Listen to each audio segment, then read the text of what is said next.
ಆಕಾಶವಾಣಿ ಪ್ರದೇಶ ಸಮಾಚಾರ ಓದುತ್ತಿರುವವರು ಪ್ರತಿಭಾ ನಟರಾಜ್. ಮುಖ್ಯಾಂಶಗಳು: ರಾಜ್ಯದಲ್ಲಿ ಅನಿಲ ಪೂರೈಕೆ ವ್ಯತ್ಯಯ ಹಿನ್ನೆಲೆ ಸಂಜೆ ನಡೆಯಲಿರುವ ಸಂಪುಟ ಸಭೆಯಲ್ಲಿ ಚರ್ಚೆ. ರಾಜ್ಯದ 5 ಕಡೆ ಹೊಸ ವೈದ್ಯಕೀಯ ಕಾಲೇಜು ಸ್ಥಾಪನೆ. ಸಚಿವ ಡಾ. ಶರಣಪ್ರಕಾಶ ಪಾಟೀಲ್ ವಿಧಾನಸಭೆಯಲ್ಲಿ ಸ್ಪಷ್ಟನೆ. ಬಿಪಿಎಲ್ ಪಡಿತರ ಚೀಟಿ ಪಡೆಯಲು ಆದಾಯ ಮಿತಿ 3 ಲಕ್ಷ ರೂಪಾಯಿಗೆ ಹೆಚ್ಚಿಸಲು ಸರ್ಕಾರ ಚಿಂತನೆ.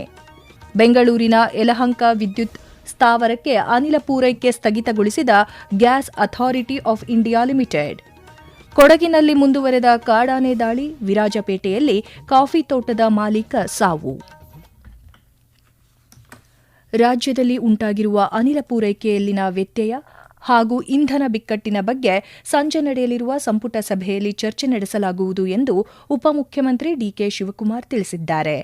ಬೆಂಗಳೂರಿನಲ್ಲಿಂದು ಸುದ್ದಿಗಾರರೊಂದಿಗೆ ಮಾತನಾಡಿದ ಅವರು, ಸಂಸತ್ತಿನಲ್ಲಿ ಬೇರೆ ವಿಚಾರಗಳ ಬಗ್ಗೆ ಮಾತನಾಡುವ ರಾಜ್ಯದ ಸಂಸದರು ಅಡುಗೆ ಅನಿಲ ಕೊರತೆ ವಿಚಾರವಾಗಿ ಮಾತನಾಡಬೇಕು ಎಂದು ಆಗ್ರಹಿಸಿದ್ದಾರೆ. ಅಡುಗೆ ಅನಿಲ ಕೊರತೆಯಿಂದ ಸಾರ್ವಜನಿಕರು ತೊಂದರೆ ಅನುಭವಿಸುತ್ತಿದ್ದಾರೆ. ಇನ್ನೊಂದೆಡೆ ಇಂಧನ ಬೆಲೆ ಏರಿಕೆಯಿಂದ ಜನರು ತತ್ತರಿಸಿ ಹೋಗಿದ್ದಾರೆ. ಕೇಂದ್ರ ಸರ್ಕಾರವೇ ಇದಕ್ಕೆ ನೇರ ಹೊಣೆ ಎಂದು ಡಿಕೆ ಶಿವಕುಮಾರ್ ಆರೋಪಿಸಿದ್ದಾರೆ. ರಾಜ್ಯಾದ್ಯಂತ 22 ಸರ್ಕಾರಿ ವೈದ್ಯಕೀಯ ಕಾಲೇಜುಗಳಿದ್ದು, ಹೊಸದಾಗಿ ಬಾಗಲಕೋಟೆ, ಕನಕಪುರ, ರಾಮನಗರ, ವಿಜಯಪುರ ಹಾಗೂ ಕೋಲಾರದಲ್ಲಿ ಹೊಸ ವೈದ್ಯಕೀಯ ಕಾಲೇಜು ಸ್ಥಾಪನೆ ಮಾಡಲಾಗುವುದು ಎಂದು ವೈದ್ಯಕೀಯ ಶಿಕ್ಷಣ ಸಚಿವ ಡಾ. ಶರಣಪ್ರಕಾಶ ಪಾಟೀಲ್ ತಿಳಿಸಿದ್ದಾರೆ.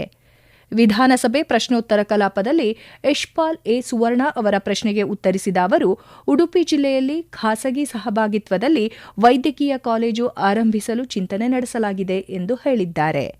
ಹೊಸ ವೈದ್ಯಕೀಯ ಕಾಲೇಜು ಆರಂಭಿಸಲು 610 ಕೋಟಿ ರೂಪಾಯಿ ವೆಚ್ಚವಾಗಲಿದ್ದು, 60 ಕೋಟಿ ರೂಪಾಯಿ ಆವರ್ತಕ ವೆಚ್ಚದ ಅವಶ್ಯಕತೆ ಇದೆ ಎಂದು ತಿಳಿಸಿದ್ದಾರೆ. ಉಡುಪಿ ಜಿಲ್ಲೆಯಲ್ಲಿ ಖಾಸಗಿ ಸಹಭಾಗಿತ್ವದಲ್ಲಿ ವೈದ್ಯಕೀಯ ಕಾಲೇಜು ಆರಂಭಿಸಲು ಈಗಾಗಲೇ ಸಮೀಕ್ಷೆ ಆರಂಭಿಸಲಾಗಿದೆ. ಖಾಸಗಿ ಸಹಭಾಗಿತ್ವ ಬೇಡ ಎಂದರೆ ಸರ್ಕಾರಿ ವೈದ್ಯಕೀಯ ಕಾಲೇಜು ಆರಂಭಿಸಲು ವಿಳಂಬವಾಗಲಿದೆ ಎಂದು ಹೇಳಿದ್ದಾರೆ. ಮಾನಪ್ಪ ಡಿ ವಜ್ಜಲ್ ಅವರ ಪ್ರಶ್ನೆಗೆ ಉತ್ತರಿಸಿದ ಸಚಿವ ಡಾ. ಶರಣಪ್ರಕಾಶ್ ಆರ್ ಪಾಟೀಲ್, ರಾಜ್ಯದ ಪ್ರತಿ ಜಿಲ್ಲೆಯಲ್ಲಿ ಒಂದು ಸೂಪರ್ ಸ್ಪೆಷಾಲಿಟಿ ಹಾಸ್ಪಿಟಲ್ ಆರಂಭಿಸಲು ಸರ್ಕಾರ ಯೋಜನೆ ರೂಪಿಸಿದೆ ಎಂದು ಮಾಹಿತಿ ನೀಡಿದ್ದಾರೆ. ರಾಜ್ಯದ ಎಲ್ಲ ಸರ್ಕಾರಿ ಆಸ್ಪತ್ರೆಗಳಲ್ಲಿ ಔಷಧಿ ಲಭ್ಯವಿದೆ ಎಂದು ಆರೋಗ್ಯ ಮತ್ತು ಕುಟುಂಬ ಕಲ್ಯಾಣ ಸಚಿವ ದಿನೇಶ್ ಗುಂಡೂರಾವ್ ಹೇಳಿದ್ದಾರೆ. ವಿಧಾನಸಭೆಯಲ್ಲಿ ಕುಷ್ಟಗಿ ಶಾಸಕ ದೊಡ್ಡನಗೌಡ ಹನುಮಗೌಡ ಪಾಟೀಲ್ ಅವರ ಪ್ರಶ್ನೆಗೆ ಉತ್ತರಿಸಿದ ಸಚಿವರು, ಸರ್ಕಾರಿ ಆಸ್ಪತ್ರೆಗಳಿಗೆ ಅಗತ್ಯವಿರುವ ಔಷಧಿ ಖರೀದಿಸಲು ಹಣಕಾಸಿನ ವ್ಯವಸ್ಥೆ ಮಾಡಲಾಗಿದೆ ಎಂದು ಸ್ಪಷ್ಟಪಡಿಸಿದ್ದಾರೆ. ಇದೇ ವೇಳೆ ರಾಜ್ಯದಲ್ಲಿ ಆದ್ಯತಾ ಪಡಿತರ ಚೀಟಿ ಪಡೆಯಲು ಆದಾಯ ಮಿತಿಯನ್ನು 3 ಲಕ್ಷ ರೂಪಾಯಿಗೆ ಹೆಚ್ಚಿಸಲು ಸರ್ಕಾರ ಚಿಂತನೆ ನಡೆಸಿದೆ ಎಂದು ತಿಳಿಸಿದ್ದಾರೆ. ಮಲ್ಲೇಶ್ವರಂ ಶಾಸಕ ಡಾ. ಸಿಎನ್ ಅಶ್ವಥ್ ನಾರಾಯಣ್ ಅವರ ಪ್ರಶ್ನೆಗೆ ಆಹಾರ ಮತ್ತು ನಾಗರಿಕ ಸರಬರಾಜು ಇಲಾಖೆ ಸಚಿವರ ಪರವಾಗಿ ಉತ್ತರಿಸಿದ ಸಚಿವ ದಿನೇಶ್ ಗುಂಡೂರಾವ್, ಆದ್ಯತಾ ವಲಯದ ಪಡಿತರ ಚೀಟಿ ಪಡೆಯಲು ಹಾಲಿ 1,20,000 ರೂಪಾಯಿ ನಿಗದಿಪಡಿಸಲಾಗಿದೆ. ಅದನ್ನು 3 ಲಕ್ಷ ರೂಪಾಯಿಗೆ ಹೆಚ್ಚಿಸಲು ಸರ್ಕಾರ ಚಿಂತನೆ ನಡೆಸಿದೆ ಎಂದು ಹೇಳಿದ್ದಾರೆ. ಮಾನವ ವನ್ಯ ಪ್ರಾಣಿಗಳ ಸಂಘರ್ಷದ ಕಾರಣ ಬಂಡೀಪುರ ಮತ್ತು ನಾಗರಹೊಳೆ ಅಭಯಾರಣ್ಯದಲ್ಲಿ ನಿಲ್ಲಿಸಲಾಗಿದ್ದ ಸಫಾರಿಯನ್ನು ಮತ್ತೆ ಆರಂಭಿಸಲಾಗಿದೆ ಎಂದು ಅರಣ್ಯ ಸಚಿವ ಈಶ್ವರ್ ಬಿ ಖಂಡ್ರೆ ವಿಧಾನಸಭೆಗೆ ಮಾಹಿತಿ ನೀಡಿದ್ದಾರೆ. ಮುಖ್ಯಮಂತ್ರಿ ಅಧ್ಯಕ್ಷತೆಯಲ್ಲಿ ವನ್ಯಜೀವಿ ಮಂಡಳಿ ಸಭೆ ನಡೆಸಿದ ನಂತರ ಸಫಾರಿ ಮತ್ತೆ ಆರಂಭಿಸಲಾಗಿದೆ ಎಂದು ಅವರು ತಿಳಿಸಿದ್ದಾರೆ. ಬಂಡೀಪುರದಲ್ಲಿ ಹುಲಿಗಳ ಸಂಖ್ಯೆ ಹೆಚ್ಚಾಗಿದ್ದು, ಅದಕ್ಕೆ ತಕ್ಕಂತೆ ಅರಣ್ಯ ಹೆಚ್ಚಾಗುತ್ತಿಲ್ಲ. 1972ರಲ್ಲಿ 17 ಇದ್ದ ಹುಲಿಗಳ ಸಂಖ್ಯೆ ಈಗ 175 ಆಗಿದೆ. ಬಂಡೀಪುರ ಸಫಾರಿ ನಡೆಯುವ ಪ್ರದೇಶದಲ್ಲಿ 70ರಿಂದ 72 ಹುಲಿಗಳಿವೆ ಎಂದು ಹೇಳಿದ್ದಾರೆ. ವಿಧಾನಸಭೆ ಪ್ರಶ್ನೋತ್ತರ ಕಲಾಪದಲ್ಲಿ ಪುಟ್ಟರಂಗಶೆಟ್ಟಿ ಅವರ ಪ್ರಶ್ನೆಗೆ ಉತ್ತರಿಸಿದ ಸಚಿವರು, ವನ್ಯಜೀವಿಗಳ ದಾಳಿಯಿಂದ ಮೃತಪಟ್ಟವರಿಗೆ 20 ಲಕ್ಷ ರೂಪಾಯಿ ಹಾಗೂ ಹಾವು ಕಚ್ಚಿ ಮೃತಪಟ್ಟವರಿಗೆ 2 ಲಕ್ಷ ರೂಪಾಯಿ ಪರಿಹಾರ ನೀಡಲಾಗುವುದು ಎಂದು ತಿಳಿಸಿದ್ದಾರೆ. ಕರ್ನಾಟಕ ಹಾಲು ಮಹಾಮಂಡಳದ ಜಿಲ್ಲಾ ಹಾಲು ಒಕ್ಕೂಟಗಳ ವ್ಯಾಪ್ತಿಯ ಪ್ರಾಥಮಿಕ ಹಾಲು ಉತ್ಪಾದಕರ ಸಹಕಾರ ಸಂಘಗಳಲ್ಲಿ ಉತ್ಪಾದಕರು ಸರಬರಾಜು ಮಾಡುವ ಹಾಲಿನಲ್ಲಿ ಉಪ್ಪು ಹಾಗೂ ಸಕ್ಕರೆ ಕಲಬೆರಕೆ ಅಂಶ ಪತ್ತೆಯಾಗಿದೆ ಎಂದು ಮೇಲ್ಮನೆಯಲ್ಲಿ ಸಭಾನಾಯಕ ಬೋಸರಾಜು ತಿಳಿಸಿದ್ದಾರೆ. ಪ್ರಶ್ನೋತ್ತರ ವೇಳೆಯಲ್ಲಿ ಕಾಂಗ್ರೆಸ್ನ ಮಧು ಜಿ ಮಾದೇಗೌಡ ಅವರ ಪ್ರಶ್ನೆಗೆ ಮುಖ್ಯಮಂತ್ರಿಗಳ ಪರವಾಗಿ ಉತ್ತರ ನೀಡಿದ ಬೋಸರಾಜು, ಹಾಲಿನಲ್ಲಿ ಕಲಬೆರಕೆ ಅಂಶ ಪತ್ತೆಹಚ್ಚಲು ಸಹಕಾರ ಸಂಘಗಳಿಗೆ ಪರೀಕ್ಷಾ ಕಿಟ್ ಒದಗಿಸಿ ಪರೀಕ್ಷಿಸಲಾಗುತ್ತಿದೆ ಎಂದು ಹೇಳಿದ್ದಾರೆ. ಪ್ರದೇಶ ಸಮಾಚಾರ ಕೇಳುತ್ತಿದ್ದೀರಿ.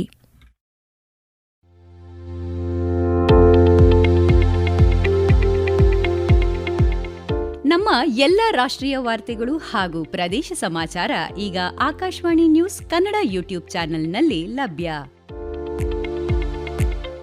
ನಮ್ಮ ಎಕ್ಸ್ ಖಾತೆ ಮತ್ತು ಇನ್ಸ್ಟಾಗ್ರಾಂ ಖಾತೆ ಆಕಾಶವಾಣಿ ನ್ಯೂಸ್ ಕನ್ನಡ. ಹೆಚ್ಚಿನ ಮಾಹಿತಿಗಾಗಿ ನಮ್ಮ ಫೇಸ್ಬುಕ್ ಖಾತೆ ಆಕಾಶವಾಣಿ ವಾರ್ತೆ ಕನ್ನಡವನ್ನು ಅನುಸರಿಸಿ. ಮಾಹಿತಿಗಳ ಹೂರಣ, ವಾರದ ಕಾರ್ಯಕ್ರಮ, ಪ್ರಚಲಿತ ವಿದ್ಯಮಾನ ಪ್ರತಿ ಬುಧವಾರ ರಾತ್ರಿ 9:15 ಇರಾನ್ ಇಸ್ರೇಲ್ ಸಂಘರ್ಷದ ಹಿನ್ನೆಲೆಯಲ್ಲಿ ಬೆಂಗಳೂರಿನ ಯಲಹಂಕ ವಿದ್ಯುತ್ ಸ್ಥಾವರಕ್ಕೆ ಇಂದಿನಿಂದ gas authority of India limited GAIL ಅನಿಲ ಪೂರೈಕೆಯನ್ನು ಸಂಪೂರ್ಣವಾಗಿ ಸ್ಥಗಿತಗೊಳಿಸಿದೆ ಎಂದು ಇಂಧನ ಸಚಿವಾಲಯದ ಅಧಿಕಾರಿಗಳು ತಿಳಿಸಿದ್ದಾರೆ. ಕರ್ನಾಟಕ ಪವರ್ ಕಾರ್ಪೊರೇಷನ್ ಲಿಮಿಟೆಡ್ ಸ್ಥಾಪಿಸಿದ 370 ಮೆಗಾವ್ಯಾಟ್ ಯಲಹಂಕ ಸ್ಥಾವರವು ರಾಜ್ಯದ ಏಕೈಕ ಅನಿಲ ಆಧಾರಿತ ವಿದ್ಯುತ್ ಉತ್ಪಾದನಾ ಕೇಂದ್ರವಾಗಿದೆ. ಅನಿಲ ಪೂರೈಕೆಯಲ್ಲಿ ಅಡಚಣೆ ಉಂಟಾದರೆ ಅದರ ಉತ್ಪಾದನೆಯ ಮೇಲೆ ಪರಿಣಾಮ ಬೀರಬಹುದು ಎಂದು ಅಧಿಕಾರಿಗಳು ಹೇಳಿದ್ದಾರೆ. ದೇಶಾದ್ಯಂತ ಎಲ್ಪಿಜಿ ಸರಬರಾಜುಗಳಲ್ಲಿ ವ್ಯತ್ಯಯ ಉಂಟಾಗಿದ್ದು, ಕೇಂದ್ರ ಸರ್ಕಾರ ನೈಸರ್ಗಿಕ ಅನಿಲ ಹಂಚಿಕೆಗೆ ಆದ್ಯತೆ ನೀಡಿದೆ. ದೇಶೀಯ ಬಳಕೆಗೆ ಮೊದಲ ಸ್ಥಾನ ನೀಡಿ ಸಾರಿಗೆ ಮತ್ತು ರಸಗೊಬ್ಬರ ಕ್ಷೇತ್ರಗಳಿಗೆ 2ನೇ ಆದ್ಯತೆ ನೀಡಲಾಗಿದೆ. ವಿದ್ಯುತ್ ಉತ್ಪಾದನೆಯನ್ನು ಅತ್ಯಂತ ಕಡಿಮೆ ಆದ್ಯತೆಯಲ್ಲಿ ಇರಿಸಲಾಗಿದೆ. ಕೊಡಗು ಜಿಲ್ಲೆಯಲ್ಲಿ ಕಾಡಾನೆ ದಾಳಿ ಮುಂದುವರೆದಿದೆ. ವಿರಾಜಪೇಟೆ ತಾಲೂಕಿನ ಸಿದ್ದಾಪುರ ಹೈಸ್ಕೂಲ್ ಪೈಸಾರಿ ಬಳಿ ಕಾಫಿ ತೋಟ ಮಾಲೀಕ ಗಣಪತಿ ಅವರ ಮೇಲೆ ಕಾಡಾನೆ ದಾಳಿ ನಡೆಸಿದ್ದು, ಸ್ಥಳದಲ್ಲಿಯೇ ಅವರು ಮೃತಪಟ್ಟಿದ್ದಾರೆ. ಕಾಫಿ ತೋಟ ವೀಕ್ಷಣೆಗೆ ತೆರಳಿದ್ದ ವೇಳೆ ಆನೆ ದಾಳಿ ನಡೆಸಿದ್ದು, ಅರಣ್ಯ ಇಲಾಖೆ ಅಧಿಕಾರಿಗಳ ವಿರುದ್ಧ ಸ್ಥಳೀಯರು ಆಕ್ರೋಶ ವ್ಯಕ್ತಪಡಿಸಿದ್ದಾರೆ.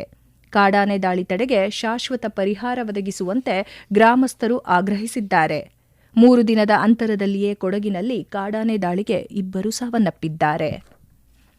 ಅಡುಗೆ ಅನಿಲ ಸಿಲಿಂಡರ್ಗಳ ಕೃತಕ ಅಭಾವ ಮತ್ತು ಕಾಳಸಂತೆಯಲ್ಲಿ ಮಾರಾಟ ಪ್ರಕರಣಗಳು ಕಂಡುಬಂದರೆ ಏಜೆನ್ಸಿಗಳ ವಿರುದ್ಧ ಕಾನೂನು ಕ್ರಮ ಕೈಗೊಳ್ಳಲಾಗುವುದು ಎಂದು ದಾವಣಗೆರೆ ಜಿಲ್ಲಾಧಿಕಾರಿ ಡಾ ಜಿಎಂ ಗಂಗಾಧರ ಸ್ವಾಮಿ ಹೇಳಿದ್ದಾರೆ. ಅಡುಗೆ ಅನಿಲ ಪೂರೈಕೆದಾರರು ಮತ್ತು ಸಂಬಂಧಿಸಿದ ಅಧಿಕಾರಿಗಳ ಸಭೆಯಲ್ಲಿ ಮಾತನಾಡಿದ ಅವರು, ಜಿಲ್ಲೆಯಲ್ಲಿ 38 ಐಒಸಿಎಲ್, ಎಚ್ಪಿಸಿಎಲ್ ಮತ್ತು ಬಿಪಿಸಿಎಲ್ ಕಂಪನಿಗಳ ಅಡಿಯಲ್ಲಿ ಏಜೆನ್ಸಿಗಳು ಕಾರ್ಯನಿರ್ವಹಿಸುತ್ತಿವೆ. ಸಾಕಷ್ಟು ಅಡಿಗೆ ಅನಿಲ ದಾಸ್ತಾನು ಲಭ್ಯವಿದ್ದು, ಸಿಲಿಂಡರ್ ಪೂರೈಕೆಯಲ್ಲಿ ಯಾವುದೇ ವ್ಯತ್ಯಯವಾಗಿರುವುದಿಲ್ಲ. ಮನೆ ಬಳಕೆಯ ಸಿಲಿಂಡರ್ಗಳನ್ನು ವಾಣಿಜ್ಯ ಉದ್ದೇಶಗಳಿಗೆ ಬಳಸುವುದನ್ನು ಕಟ್ಟುನಿಟ್ಟಾಗಿ ನಿಷೇಧಿಸಲಾಗಿದೆ ಎಂದು ತಿಳಿಸಿದ್ದಾರೆ.